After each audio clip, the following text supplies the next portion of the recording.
أعوذ بالله من الشيطان الرجيم. بسم الله الرحمن الرحيم. قالوا ادع لنا ربك يبين لنا ما هي قال إنه يقول إنها بقرة لا فارض ولا بكر عوان بين ذلك فافعلوا ما تؤمرون. صدق اللہ العظیم. اعوذ باللہ من الشیطان الرجیم. بسم اللہ الرحمن الرحیم. رب اشرح لی صدری ویسر لی امری واحلل عقدۃ من لسانی یفقہوا قولی. السلام علیکم.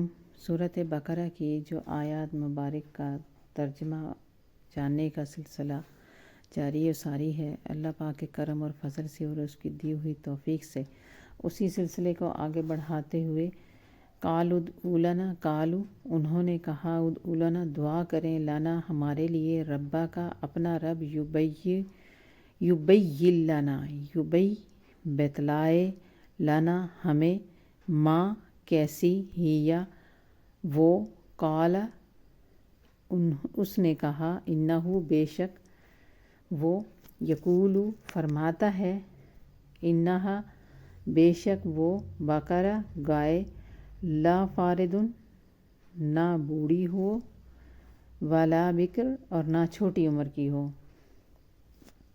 عوان جوان ہو، بینہ درمیان، ذالکا اس کے، فافعلوا پس کرو، ما تؤمرون ما جو تؤمرون تمہیں حکم دیا جاتا ہے.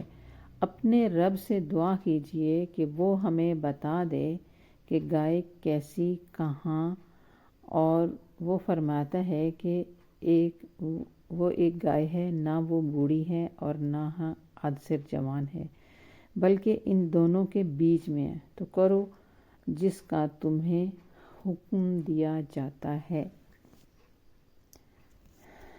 یہ جو آیت مبارکہ کی ابھی آپ نے تلاوت میں سماعت فرمائی اور اس کا ترجمہ بھی سماعت فرمایا. تفسیر ابن کثیر میں فرماتے ہیں کہ یہ جب اللہ عز و جل نے حکم دے دیا تھا تو کہ گائے کو ذبح کرو، تو کوئی بھی گائے لے کے ذبح کر دیتے تو حکم پورا ہو جاتا، لیکن انہوں نے سوالات کا دروازہ خود کھولا اور بہت زیادہ سوالات انسان کو اپنی ہلاکت میں اپنا خود ہلاک ہو جاتا ہے اور ہلاکت میں ڈال دیتے ہیں، مشکل میں ڈال دیتے ہیں.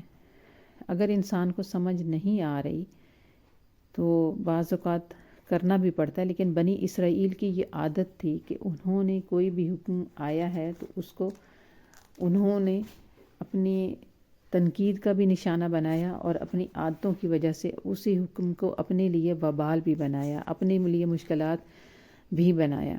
اور اسی حکم کو دیکھیں گے آپ اور ہم دیکھتے ہیں کہ اللہ تبارک و تعالیٰ نے کس طرح سے بیان فرمایا کہ آگے چل کر ان کے اپنے لیے وہ کتنا بڑا وبال بنا اور کتنی بڑی ان سوالات کی ان کو قیمت دینی پڑی.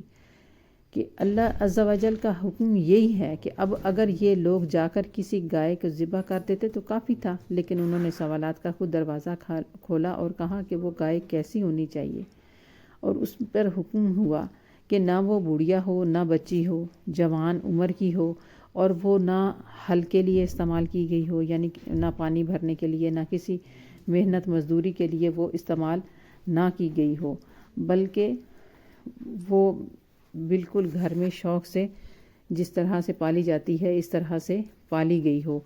اور انہوں نے کہا کہ اس طرح کی تو حضرت گائے بہت ساری ہیں.